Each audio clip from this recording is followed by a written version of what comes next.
আসসালামু আলাইকুম। অ্যাডমিশন ভেক্টরের আজকের ক্লাসে তোমাদের সকলকে স্বাগত জানাচ্ছি। তো আমরা আজকে পুরো ভেক্টর অধ্যায়টা নিয়ে আলোচনা করব।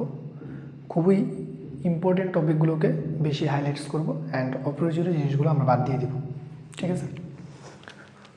তো ফার্স্ট অফ অল আমরা যে টপিকটা নিয়ে কথা বলতেছি সেটা হচ্ছে টাইপ নাম্বার 1, অর্থাৎ ভেক্টরের উদাহরণ এবং ইম্পর্টেন্ট কিছু প্রকারভেদ। সো ভেক্টরের উদাহরণ এটা মেডিকেল অ্যাডমিশন টেস্টের জন্য যেমন ইম্পর্টেন্ট, তেমন ইউনিভার্সিটি অ্যাডমিশন টেস্টের জন্য অনেক বেশি ইম্পর্টেন্ট। তো ভেক্টরের উদাহরণ এবং স্কেলার উদাহরণের মধ্যে যদি আমরা যে কোনো এক ধরনের উদাহরণ মনে রাখি, হয় স্কেলার অথবা ভেক্টর, তাহলে এনাফ হয়ে যাচ্ছে। তুমি যদি শুধু ভেক্টর মনে রাখো তাহলেও হবে, শুধু স্কেলার মনে রাখলেও তাহলেই হয়ে যাবে, যে কোনো এক ধরনের মনে রাখলে হবে। তো আমরা ভেক্টরের উদাহরণগুলো মনে রাখবো, এবং যেহেতু অনেকগুলো উদাহরণ আছে, সবগুলো হয়তো আমাদের মনে নাও থাকতে পারে, তার জন্য আমরা একটা ছন্দের সাহায্য নিব। ভবিষ্যৎ প্রিয়তম ভাষে টুনির তিতা প্রেমে। সো কোনটা দ্বারা কী বোঝাচ্ছে আমি লিখতেছি, তোমরা জাস্ট কপি পেস্ট করো।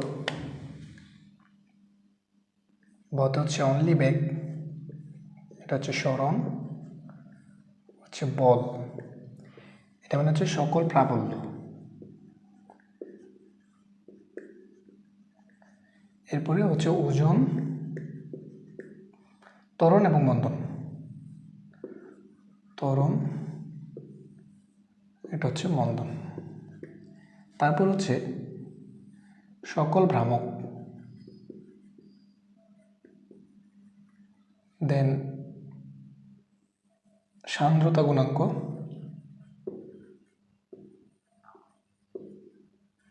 ওকে। এরপর হচ্ছে টর্ক,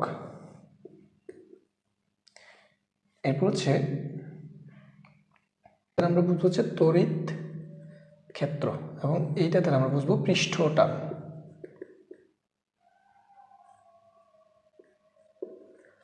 ওকে, তো জাস্ট আমরা একটু কয়েকবার রিভাইজ করলে এটা মনে থাকবে তোমাদের, আশা করি। অতটা কঠিন না, আর তোমরা তো দীর্ঘ 2টা বছর এগুলো পড়ে আসছো, সো তোমাদের এগুলো ইজিলি মনে থাকবে। সো এই ছন্দের মধ্যে যারা আছে এরা সবাই হচ্ছে ভেক্টর। তাহলে এরা ছাড়া বাকি যারা সবাই কি স্কেলার, বুঝতে পারছো?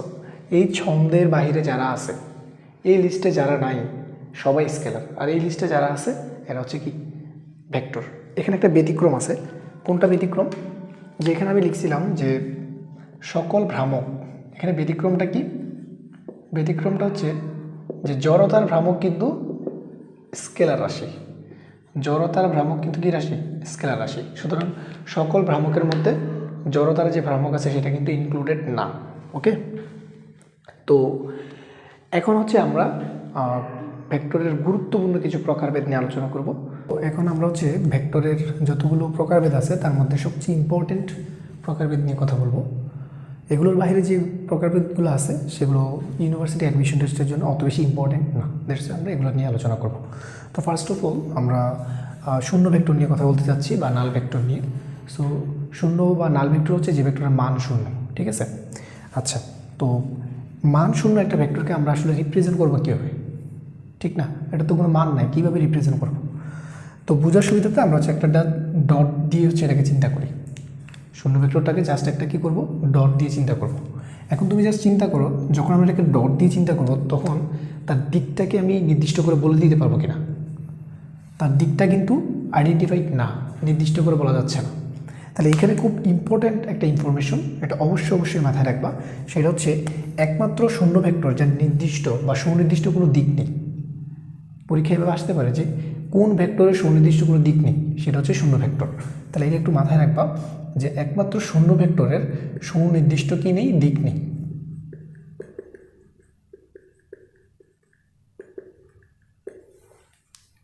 ওকে, এরপর আমরা কথা বলবো সমান্তরাল ভেক্টর নিয়ে। তো সমান্তরাল ভেক্টর কারা? যদি দুইটা ভেক্টর একই দিকে চলে তখন তাদেরকে আমরা বলি সমান্তরাল। ধরো এই দুইটা দিকে যাচ্ছে, এরা সমান্তরাল ভেক্টর, বা এরকম হইতে পারে, এরকম সামনাসামনিও যেতে পারে, নো প্রবলেম। তো সামনাসামনি গেলেও অ্যাঙ্গেলটা যেটা হবে, এভাবে গেলেও অ্যাঙ্গেলটা সেম হবে, বাট সমান্তরাল যেহেতু বলছে আমরা এটা দিয়ে বোঝার চেষ্টা করি। তো এই ক্ষেত্রে দুইটা সমান্তরাল ভেক্টর হওয়ার জন্য অবশ্যই তাদের সো এই দুইটা ভেক্টরকে আমরা বলতে হচ্ছে সমান্তরাল ভেক্টর, কারণ দুইটা একই দিকে যাচ্ছে, ঠিক আছে। এবং সমান্তরাল ভেক্টরের মধ্যবর্তী কোণ হচ্ছে 0 ডিগ্রি। এটা একটু মাথায় রাখবা যে দুইটা সমান্তরাল ভেক্টর অর্থাৎ দুইজন ভেক্টর যদি একই দিকে যায়, পাশাপাশি যাক বা সামনাসামনি যাক, একই দিকে যদি যায় তখন তাদের মধ্যবর্তী কোণ সবসময় 0 ডিগ্রি হবে।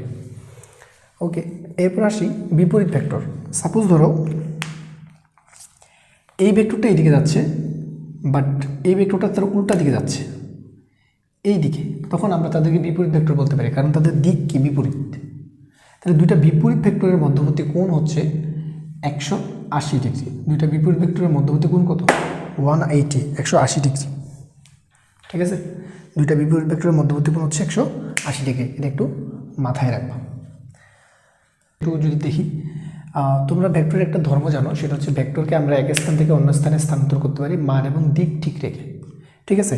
তো আমি যদি মান এবং দিক ঠিক রেখে এই ভেক্টরটাকে এখান থেকে এখানে নিয়ে আসি, বুঝো, মান এবং দিক ঠিক রেখে এটাকে এখান থেকে এখানে ধরে নিয়ে আসি, ধরে এখানে নিয়ে আসলাম, তাহলে এইখান থেকে এখানে নিয়ে আসলাম, এটা এইখানে চলে আসলো, ঠিক আছে।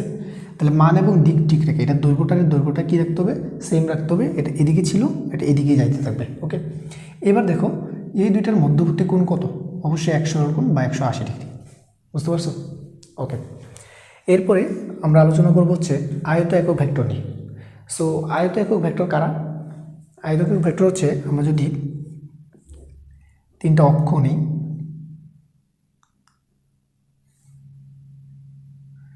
ধরো এটা হচ্ছে এক্স, ওয়াই, এটা হচ্ছে জেড অক্ষ, মানে এই তলের সাথে এটা লম্ব আর কি। তো এক্স অক্ষ বরাবর আই, ওয়াই অক্ষ বরাবর জে এবং জেড অক্ষ বরাবর কে দ্বারা প্রকাশ করা হয়। এই আই, জে, কে তিনটাকে একসাথে বলা হয় আয়ত একক ভেক্টর। তাহলে এখানে সবসময় মাথায় রাখবা, যেখানে আই দেখবা তার মানে তুমি বুঝবা আই হচ্ছে এক্স অক্ষকে নির্দেশ করতেছে। তাহলে আই হচ্ছে সবসময় কাকে নির্দেশ করবে? আই হচ্ছে এক্স অক্ষকে নির্দেশ করবে। আই এক্স অক্ষকে নির্দেশ করে। যে ওটা কাকে নির্দেশ করে? ওটা হচ্ছে ওয়াই অক্ষকে নির্দেশ করে। এবং কে এই ভেক্টরটা হচ্ছে জেড অক্ষকে নির্দেশ করে অলওয়েজ। এবং এই তিনটাকে একসাথে বলা হয় আয়ত একক ভেক্টর। যেহেতু এরা একক ভেক্টর, এতে প্রত্যেকের মান এক, অর্থাৎ এটারও মান এক, যে এটারও মান কত? এক, কে এটারও মান কত? এক হবে, ঠিক আছে। মান অলওয়েজ এক হবে, ঠিক আছে। ওকে, এবং আরেকটা মজার জিনিস দেখো যে আই, জে, কে এরা পরস্পরের সাথে লম্ব। আই এর সাথে জে লম্ব, কে এর সাথে আই লম্ব, এভাবে করে, ঠিক আছে। এরপর আমরা আলোচনা করব একক ভেক্টর নিয়ে।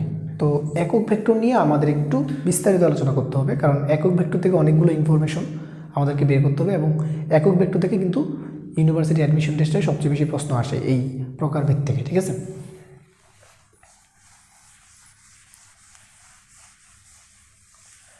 সো একক ভেক্টর কি? যে ভেক্টরের মান এক, অবশ্যই তাকে একক ভেক্টর বলবো। তাহলে এই একক ভেক্টর বের করার নিয়ম হচ্ছে, ধরো এদিকে একটা ভেক্টর আছে, এটা হচ্ছে এ, ঠিক আছে। এদিকে একটা ভেক্টর আছে, এই ভেক্টরটার নাম কি? এ। তাহলে ধরো এটার মান হচ্ছে সাপোজ 10, আর একটু ছোটো করি 5, এটার মান কত? 5। তো আমরা যাচ্ছি একক ভেক্টর বের করতে, আমরা যাচ্ছি কী করতে? একক ভেক্টর বের করতে। তার মানে মান এক হইতে হবে। তার মানে এটাকে যদি আমি 5 ভাগে ভাগ করি, ধরো 1, 2, 3, 4, 5টা, তাহলে এটার মান 1, এইটা 1, এইটা 1, এটাও 1, এটাও 1, প্রত্যেকটা অংশের মান কিন্তু 1 করে। তার মানে এইটাকে যদি আমি ক্ষুদ্র এ দ্বারা প্রকাশ করি, মানে স্মল এ দ্বারা, এই যে এ দ্বারা প্রকাশ করি, তাহলে এই স্মল এ ভেক্টর বা এ ক্যাপ যেটা বলি, এই এ ক্যাপ হচ্ছে এই এ ভেক্টরের একটা একক ভেক্টর, ঠিক আছে। আচ্ছা, এখন দেখো এই এ ভেক্টরটাকে ভেঙে আমি 5টা ক্ষুদ্র একক ভেক্টরে বিভাজিত করলাম। এখন আমি 5টা যদি যোগ করি আবার এটা পেয়ে যাব না? অবশ্যই পেয়ে যাব। আচ্ছা, তার মানে আমরা লিখতে পারি A plus A, A plus A plus A equal to, এই 5টা যদি আমি যোগ করি, আমি যেহেতু এ ভেক্টরকে ভেঙে 5টা এ ক্যাপে পরিণত করছিলাম, তাহলে 5টা এ ক্যাপকে যোগ করলে আমি আবার কি পেয়ে যাব? ওই আগের ভেক্টরটা পেয়ে যাব, তাই না? আচ্ছা, তাহলে আমরা এটাকে কীভাবে লিখতে পারি? এরপরে 5টা যোগ করলে 5 a ক্যাব হবে ইকুয়াল টু a ক্যাব। সুতরাং a cab equal to a vector নিচে হবে কি 5। এখানে 5 মূলত হচ্ছে a ভেক্টরের মান, তাহলে আমরা লিখতে পারি a ভেক্টর নিচে হচ্ছে তার মডুলাস। তাহলে কোনো ভেক্টরকে, এই যে a ভেক্টরকে তার মান দ্বারা ভাগ করলাম, কোনো ভেক্টরকে তার মান দ্বারা ভাগ করলে আমরা কি পেয়ে যাব? একক ভেক্টর পেয়ে যাব। এবং এই ভেক্টরটা হচ্ছে সমান্তরাল একক ভেক্টর। খুব ভালো মতো বুঝো, কারণ এটার দিকে এদিকে, এটারও দিকে এদিকে, এদের দিক কোন দিকে? এদিকে হবে, রুট ভেক্টরের দিকের দিকে হবে। তার মানে আমরা বলতে পারি যে একক ভেক্টর ও তাদের মূল ভেক্টরের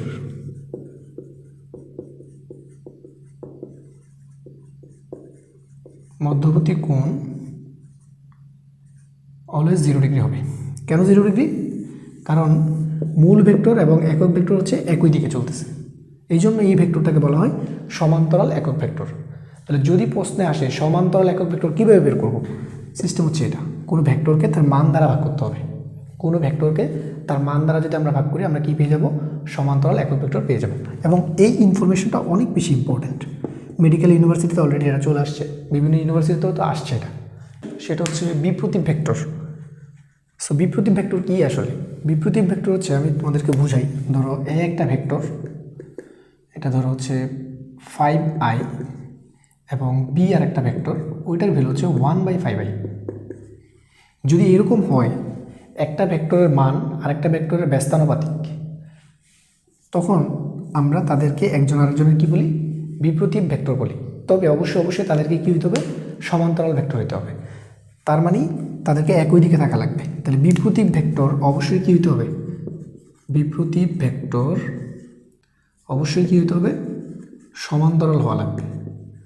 আর যদি সমান্তরাল হয়, দুইটা বিপ্রতীপ ভেক্টরের মধ্যবর্তী কোণ অবশ্যই কত হবে? 0 ডিগ্রি হবে। ওকে, আচ্ছা। সাপোজ ধরো আমি যদি তোমাকে আরেকটা এক্সাম্পল দিই, দেখো এখানে যদি আমি লিখি a equal to 5i vector, b equal to 1/5j vector, বলো তো এই দুইটা কি বিপ্রতীপ হবে কিনা? এই দুইটা বিপ্রতীপ হবে না, এই দুইটা বিপ্রতীপ হবে না। কেন? কারণ দেখো i এবং j এরা কি একই দিকে? না, i এবং j হচ্ছে লম্ব 90 ডিগ্রি। তো আমাদের তো একই দিকে থাকা লাগবে, অর্থাৎ এই দুইটা সেম হইতে হবে। এটা যদি i হয় এটা i হবে, এটা j হলে এটা j হইতে হবে, এটা যদি k হয় এটা কি হইতে হবে? k হইতে হবে। তো এই জিনিসগুলো মাথায় রাখতে হবে। ঠিক। সো এতক্ষণ আমরা হচ্ছে সমান্তরাল একক ভেক্টর দেখলাম। সো এখন হচ্ছে আমরা লম্ব একক ভেক্টর কীভাবে বের করি সেটা দেখব। সো লম্ব একক ভেক্টরকে নর্মালি হচ্ছে ইটা দ্বারা প্রকাশ করা হয়। সো লম্ব একক ভেক্টর বের করার ফর্মুলাটা হচ্ছে যে যদি দুইটা ভেক্টর বলি আমরা, ধরো একটা পি আর একটা হচ্ছে কিউ, তো যেটা হবে উপরের মানটাই হবে, উপরের ভেক্টরটাই হবে, সিস্টেমটা আগের মতোই, ভেক্টরকে তার মান দ্বারা ভাগ করতে হবে। তবে এই ক্ষেত্রে যেটা হচ্ছে এই পি এবং কিউ এর ক্রস গুণফল, তাহলে উপরে হবে পি কিউ এর ক্রস গুণফল, আর নিচে হবে এই পি কিউ এর ক্রস গুণফলের মানটা। ঠিক আছে, তাহলে উপরে ভেক্টর আকারে জিনিসটা আসবে আর নিচে হচ্ছে মান আকারে জিনিসটা আসবে, যেটা হচ্ছে আমরা কি সমান্তরাল একক ভেক্টরে দেখলাম। এবং সামনে একটা প্লাস মাইনাস থাকবে, অর্থাৎ ঘড়ির কাঁটার দিকে না ঘড়ির কাঁটার বিপরীত দিকে, এই জিনিসটা ইন্ডিকেট করতেছে। সো লম্ব একক ভেক্টর থেকে ইউনিভার্সিটি অ্যাডমিশন টেস্টে খুব কম প্রশ্ন আসে, কারণ ক্রস গুণনের যেই মেথড এটা আসলে অ্যাপ্লাই করতে গেলে মোটামুটি 1-1.5 মিনিট সময় লাগে। সো যেহেতু আমাদের হাতে সময় কম থাকে এই জন্য এটা কম দেয়। তারপরেও আমরা একটা টেকনিক শিখবো, যে টেকনিকের সাথে তোমরা মোটামুটি 40 সেকেন্ডের আশেপাশে করে ফেলতে পারবা। ঠিক আছে, কোনো চিন্তার কারণ নেই, আমরা তোমাদেরকে দেখাবো। তো বেসিক্যালি হচ্ছে এখান থেকে ফর্মুলাটা সরাসরি পরীক্ষায় উঠাই দিতে পারে। ঠিক আছে, ফর্মুলাটা টেস্ট করতে পারে যে ফর্মুলাটা তুমি জানো কিনা।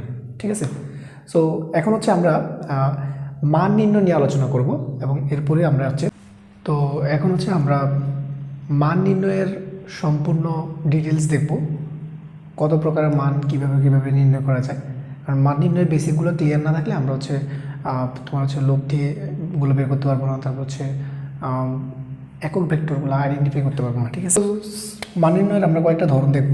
তার মধ্যে এটা একটা হচ্ছে, ধরো এরকম একটা ভেক্টর তোমাকে দেয়া আছে, অর্থাৎ বিভাজিত আকারে দেয়া আছে। সাপোজ ধরো 5i plus 2j minus k, এটা একটা এ ভেক্টর। তো তোমাকে বলা হয়েছে এ ভেক্টরের মানটা বের করো। তো এটার মান বের করার একেবারে সহজ উপায় হচ্ছে রুট ওভার আই এর সহগ স্কোয়ার প্লাস জে এর সহগ স্কোয়ার প্লাস কে সহগ তার স্কোয়ার। ঠিক আছে, সো আমরা যদি এখান থেকে ভ্যালুগুলো ইনপুট করি তাহলে তুমি বুঝতে পারবা রুট ওভার এখানে আই এর সহগ হচ্ছে 5, সো 5 এর স্কোয়ার প্লাস এখানে হচ্ছে 2 এর স্কোয়ার, এখানে আই এর সহগ হচ্ছে -1 তাহলে প্লাস এখানে হচ্ছে -1। সো এভাবে করে আমরা হচ্ছে মানগুলো বের করতে পারবো। আচ্ছা, এরপরে 2 নম্বর পদ্ধতিতে আসি। 2 নম্বরে আমরা হচ্ছে যেটা করব, সাপোজ আমাদেরকে যদি দুইটা পয়েন্ট দেওয়া থাকে, ডিসপ্লেসমেন্ট দেওয়া থাকে, সরণ দেওয়া থাকে, সেই ক্ষেত্রে মানটা কীভাবে বের করব। ধরো এখানে একটা বিন্দু দেওয়া আছে x1, এখানে হচ্ছে y1, আর এখানে হচ্ছে সাপোজ ধরো z1। এখানে আবার আরেকটা পয়েন্ট দেওয়া আছে x2, y2, আর এটা হচ্ছে z2। তো তোমাকে বলা হয়েছে এই পয়েন্ট এবং এই পয়েন্টের কী বের করতে হচ্ছে, আগে তো দূরত্ব বা সরণ বের করবা, দেন তার মান বের করবা। তো এটা যদি আমি এ বলি এবং এটা যদি আমি বি বলি, তাহলে এখান থেকে এ বি কীভাবে বের করতে পারবো বলো। সো এ বি বের করার সিস্টেমটা হচ্ছে কি, তুমি লাস্টেরটা থেকে আগেরটা বিয়োগ দিয়ে দিবা, অর্থাৎ এইটা থেকে এটা বিয়োগ দিবা। ঠিক আছে, ও বি মাইনাস এ ও এ, বি এর অবস্থান ভেক্টর থেকে এ এর অবস্থান ভেক্টর বাদ দেব। আচ্ছা, এত গভীরে যাওয়ার দরকার নেই, আমরা হচ্ছে শেষেরটা থেকে আগেরটা বাদ দিয়ে দেব। অর্থাৎ এখানে x2 আছে মাইনাস x1, এরপর হচ্ছে এখানে কি আছে x2 আছে, এখানে আছে সরি y2 আছে, এখানে y1 বাদ দিয়ে দিব। সো y2 মাইনাস y1, এখানে z আছে z2 মাইনাস z1, এরপরে একটা মাঝখানে প্লাস বসাই দিলাম। ঠিক আছে, এ বি গঠন করলাম, এ বি ভেক্টর। এবার আমি যদি মান বের করতে চাই, সেম ফর্মুলা অ্যাপ্লাই করব। ঠিক আছে, আশা করি বুঝতে পারছো। তাহলে যখন আমাদেরকে দুইটা এরকম পয়েন্ট দেওয়া থাকবে, আমরা আগে কী করব, ভেক্টরটাকে গঠন করব। গঠন করার জন্য কী করব, শেষেরটা থেকে আগেরটা কী করব, মানে লাস্টের পয়েন্ট থেকে ইনিশিয়াল পয়েন্টটা আমরা জাস্ট বিয়োগ করব। ঠিক আছে, ওকে। এরপরে আমরা হচ্ছে শিখব ডট গুণন এবং ক্রস গুণফলের যে মান, সেগুলো কীভাবে বের করতে পারি। ধরো দুইটা ভেক্টর দেওয়া আছে এ আর এটা হচ্ছে বি। তো ডট গুণফল করলে এদের মানটা যেটা হবে এ বি কস থিটা, এইভাবেও কিন্তু তুমি চাইলে বের করতে পারবা। তো এখানে এ হচ্ছে এই এ ভেক্টরের মান এবং বি হচ্ছে এই বি ভেক্টরের মান, আর থিটা হচ্ছে এ বি ভেক্টরের মধ্যবর্তী কোণ। তাহলে এইটা থেকে একভাবে বের করা পসিবল। এটা হচ্ছে আমরা দেখতেছি হচ্ছে ডট গুণনের জন্য, ডট প্রোডাক্ট। আরেকটা উপায় আছে, সেটা হচ্ছে যদি তোমাকে মধ্যবর্তী কোণটা দেয়া না থাকে এবং ভেক্টরগুলোকে বিভাজিত আকারে দেওয়া থাকে, তখন সিস্টেমটা হচ্ছে কি, আই এর সাথে আই গুণ, জে এর সাথে জে গুণ, কে এর সাথে কে গুণ। বুঝছো, আই এর সাথে আই গুণ, জে এর সাথে জে গুণ এবং কে এর সাথে কে গুণ। উল্লেখ্য বিষয়, আই ডট আই যদি করি তাহলে উত্তর হবে 1। কীভাবে, কারণ আই এক্স অক্ষ বরাবর, আবার এই আইটাও কি এক্স অক্ষ বরাবর। যখন দুইটা ভেক্টর একই দিকে কাজ করে তাদের মধ্যবর্তী কোণ 0 ডিগ্রি। তার মানে আমরা বলতে পারি এই আই এর মান হচ্ছে 1, এই আই এর মান হচ্ছে 1 কস, মানে আমরা যদি এই সূত্রটা অ্যাপ্লাই করি আর কি, থিটা, তাহলে থিটা কত, দুইটা ভেক্টরের মধ্যবর্তী কোণ এখানে 0 ডিগ্রি। তাহলে এই দুইটা গুণ করলে 1 cos 0 ডিগ্রি মান 1, অর্থাৎ আমাদের ফাইনাল অ্যান্সার আসতেছে কত 1। অর্থাৎ জে এর সাথে জে ডট গুণ করলেও 1 আসবে, কে এর সাথে কে ডট গুণ করলেও কি আসবে 1 আসবে।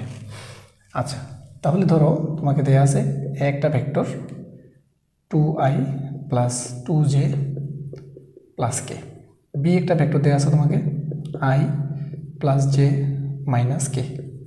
এই দুইটাকে তোমার ডট গুণন করতে হবে। এখানে কিন্তু মধ্যবর্তী কোণ এবার দেওয়া নেই। তাহলে এটা বের করার সিস্টেম কি, এ ডট বি আমরা কী করবো, আই এর সাথে আই গুণ করবো। আই এর সাথে আই গুণ মানে হচ্ছে তাদের সহগগুলো গুণ করতে হবে আর কি।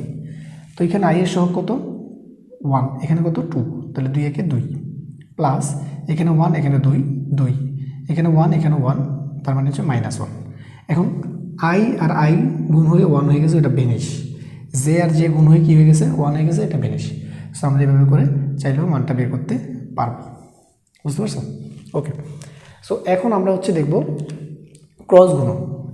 এটা হচ্ছে একটু ক্রিটিক্যাল, মানে আমাদের একটু টাইমটা বেশি লেগে যাচ্ছে, বাট আমরা চাইলে একটা পদ্ধতি দিয়ে খুব সহজে অ্যারাউন্ড 35 to 40 সেকেন্ডের মধ্যে করে দেখতেছি হচ্ছে ক্রস গুণফলের মানগুলো কীভাবে বের করতে পারি।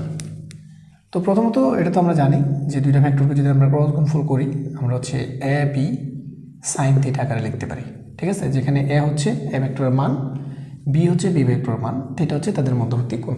ওকে, এটা একটা গেল।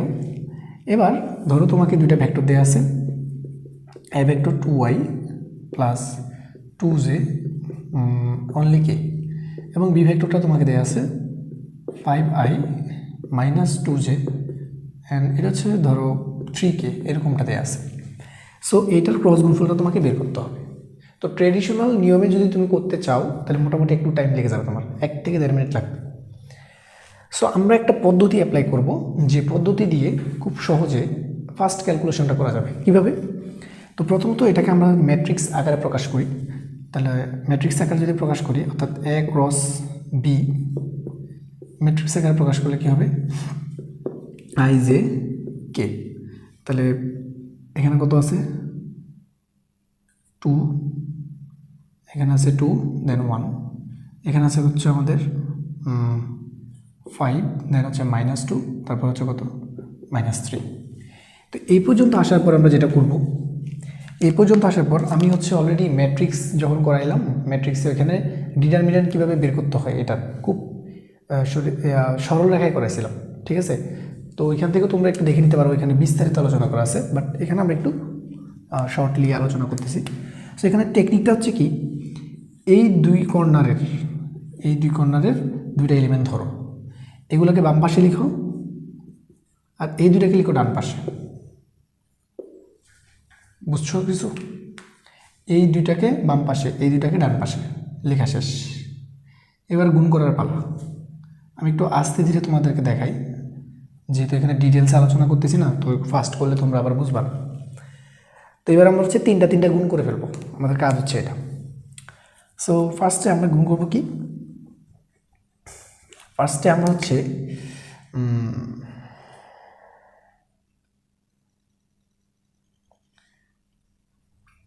ফার্স্টটাকে লিখলাম এখানে।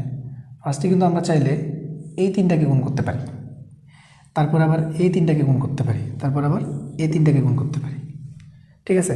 তাহলে এই তিনটাকে যদি গুণ করি তাহলে কত হবে 5j প্লাস এই তিনটাকে গুণ করলে কত হবে -6j, তারপর এই তিনটাকে গুণ করলে কত হবে -4k। তো প্রথম পর্যায়ের গুণ শেষ, ব্রেকেট দিলাম মাইনাস। এবার দ্বিতীয় পর্যায়ের গুণ, দ্বিতীয় পর্যায়ে মানে কি উল্টা দিকে ক্রস করতে হবে। এবার ক্রস গুণন মানে কি বুঝছো তো, প্রথমে এদিকে আসবে তারপর এদিকে যাবে। সো এটা হচ্ছে মাইনাস দিয়ে শুরু করব। তো তিনটা নিতে হবে আমাদেরকে। প্রথমে এটা করলাম, সো এখানে হচ্ছে 3 × 6, সো -6j, তারপর এই তিনটা করো, দেন +10k আসবে, তারপর হচ্ছে এই তিনটা করতে পারো, -2i আসবে। সো এবার তুমি ক্যালকুলেট করে একদম ইজিলি মিলাই ফেলতে পারবা, ঠিক আছে। আমি কি বুঝাইতে পারছি? তাহলে আমরা প্রথমে কি করব, এই দুইটাকে ডান পাশে লিখব এবং এই দুইটাকে বাম পাশে লিখব। এরপর হচ্ছে তিনটা মিলিয়ে গুণ করে ব্র্যাকেট দিব, মাইনাস দিয়ে আবার হচ্ছে উল্টা দিকে গুণ করে মানগুলো বসাবো। এভাবে করে খুব দ্রুত ফাস্ট করা যাবে, ঠিক আছে।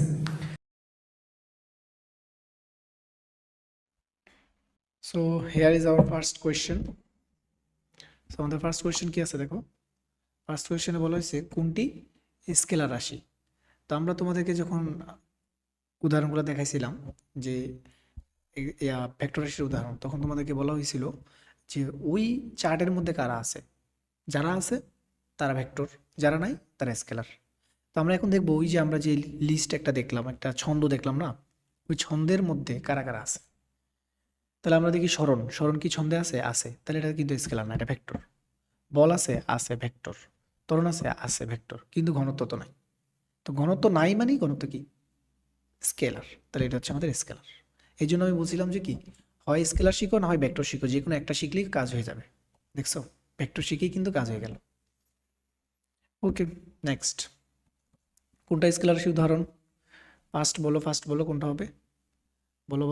বল তো হবে না, ত্বরণ তো হবে না, ক্ষেত্রফলও হবে না, উত্তর হবে চাপ। বুঝছো? ওকে, ক্ষেত্রফল কিন্তু ভেক্টর রাশি, মাথায় রেখো। এরপর দেখো বলছে কোন ভেক্টরের পাদবিন্দু এবং শীর্ষবিন্দু একই। এটা উত্তর একেবারে নাল ভেক্টর। ধরতে পারছো? মানে আমি তোমাদেরকে বুঝাই, নাল ভেক্টর মানে কি ছিল, একটা পয়েন্ট, তো এটার আদিবিন্দু যেখানে, পাদবিন্দু যেখানে, শীর্ষবিন্দু তো ওইখানেই, তাই না? এটাই। সো এরপরে আসি এইটা। সেখানে বলা হয়েছে কোনো বস্তু এক্স দিকে 4 মিটার/সেকেন্ড বেগে, ওয়াই দিকে 2 মিটার/সেকেন্ড বেগে চলে, তাহলে ভেক্টরটির বেগ কত হবে?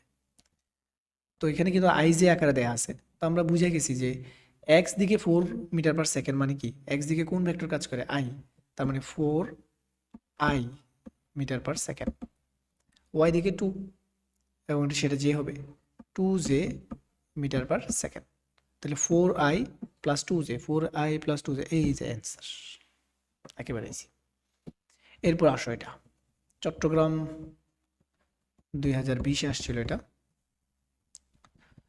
সো কোয়েশনটা দেখো, একটা ভেক্টর তোমাকে দেয়া আছে, সমান্তরাল একক ভেক্টর বলছে। তো সমান্তরাল একক ভেক্টর বলুক আর লম্ব একক ভেক্টরই বলুক, ফর্মুলা তো একটাই। ফর্মুলা কি? উপরে ভেক্টরটা লিখে নিবা 2i - j দেন +2k, নিচে তার মান হবে। তাহলে এটার মানটা তো আগে ক্যালকুলেট করতে হবে নাকি? সো মানটা কত হবে বলো তো? 2 এর হচ্ছে স্কোয়ার করলে 4, i এর স্কোয়ার করলে -1 এর স্কোয়ার করলে 1, তাহলে 9 হবে। সো আমরা বুঝে গেছি কত হবে, নিচে 3 হবে।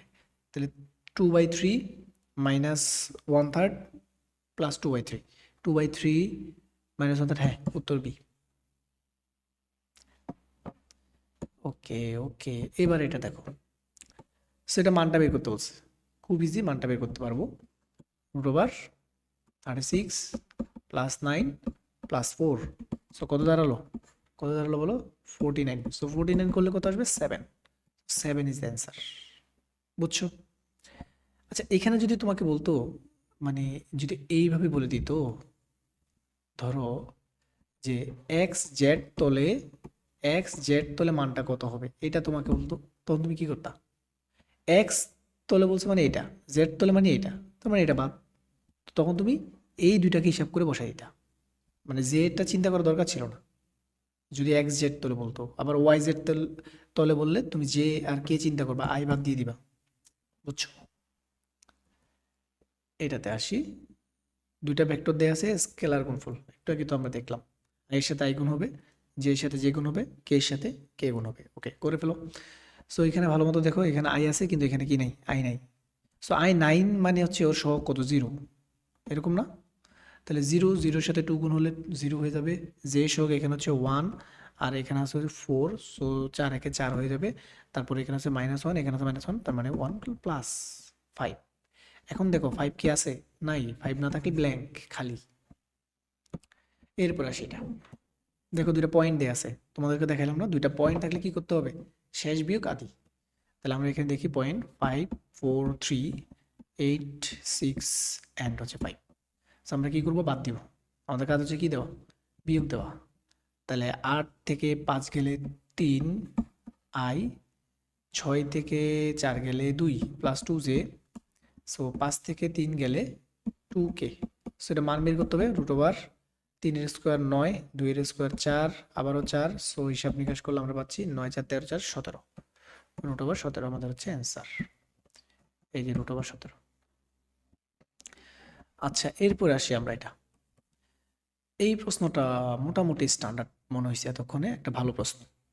এটা কিন্তু বোর্ড কোশ্চেন থেকে নিছি, বুঝছো? বোর্ডে আসছিল এটা, আমার কাছে ভালো লাগছে, এই জন্য পিক করলাম। তো চলো, এটার কাহিনীটা কি বলছে, কিউ এর মান কত হলে পি ভেক্টরটি একক ভেক্টর হবে। ওকে, কিউ এখানে অজানা, তো আমরা অজানা মান বের করার জন্য অবশ্যই জানা মানের সাহায্য নেব। সো একক ভেক্টর যেহেতু বলছে, তার মানে এর মান কত হবে ভাই, 1। তার মানে এটার মান বের করব, এটাকে 1 ধরবো, একদম ইজি।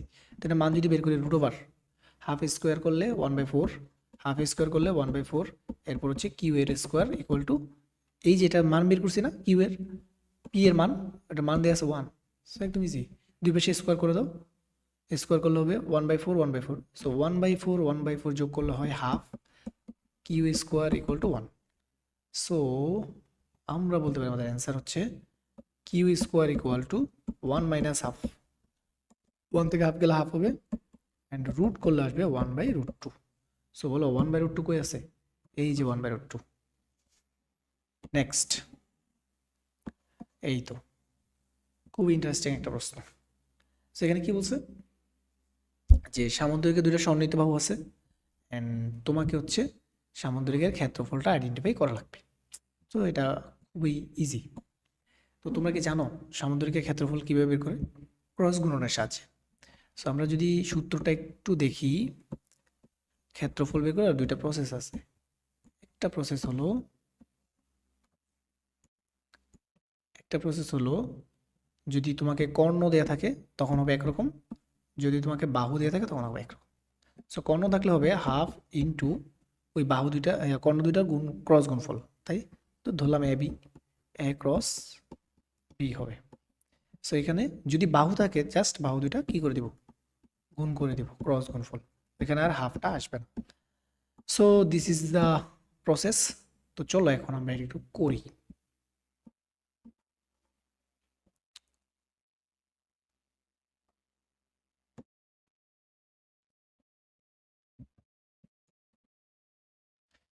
তো আমরা প্রথমে কি করব, আই জে কে মানগুলো বসাই দাও। এখানে আই এর সহগ পি এ আই এর সহগ হচ্ছে 1, জে আই এর সহগ হচ্ছে -1, কে আই এর সহগ হচ্ছে 1। এরপরে দ্বিতীয়টাতে আই এর সহগ হচ্ছে 1, জে এর সহগ হচ্ছে 1, কে এর সহগ হচ্ছে -1। একদম ইজি কাজ। কি বলছিলাম মনে আছে তো? জাস্ট এটাকে ওই পাশে নিয়ে যাও আই, এরপরে এটাকে নিয়ে যাবো এখানে 1, এই কে চলে আসবে বাম পাশে, এখানে -1 চলে আসবে এখানে। জাস্ট এখন শুধু গুণ করে দিব। তাহলে প্রথমে এই তিনটা গুণ করো, তারপরে এই তিনটা গুণ করো, তারপরে এই তিনটা গুণ করো। তাহলে চলো দেখি কত আসে। সো এটাকে গুণ করলে আসে অনলি জে, তারপর এটাকে গুণ করলে আসে কত, আই, তারপর এটাকে গুণ করলে আসবে কত, কে প্লাস কে। মাইনাস দিয়ে এবার উল্টাটা করতে হবে। উল্টাটা মানে হচ্ছে এইদিকে করব। কালার চেঞ্জ করে নিলাম। সো প্রথমে আমরা এটার সাথে এটা গুণ করতে পারি, তারপর এটার সাথে এটা, তারপর এটার সাথে এটা। ওকে। সো এটা যদি গুণ করি তাহলে কি আসবে বলো তো, -1 1 জে আছে, তাহলে মাইনাস জে, তাহলে প্লাস জে হয়ে যাবে। ওকে আচ্ছা, এরপর এটার সামনে কিন্তু মাইনাস আছে, এটা মাথা রেখে করো, প্রত্যেকটা চিহ্ন চেঞ্জ হয়ে যাবে, পরে যা বসবে। এরপরে এখানে আছে কি -1 কে, তাহলে প্লাস কে হবে। এরপরে এখানে আছে কি 1 1 আই, তার মানে হচ্ছে মাইনাস আই। ওকে, সো আমরা দেখতেছি আই আর আই কাটা যাবে, তার মানে 2j প্লাস 2k। এটা হচ্ছে ভেক্টরটা পাইছি, বাট আমাকে মান চাইছে। মান বের করলে 4 প্লাস 4 মানে হচ্ছে 2 ইন্টু 4 মানে হচ্ছে 2√2। সো 2√2 হচ্ছে আমাদের অ্যান্সার। তো এই ছিল আমাদের প্রথম টপিকের প্র্যাকটিস। এখন আমরা হচ্ছে দ্বিতীয় টপিকে চলে যাব।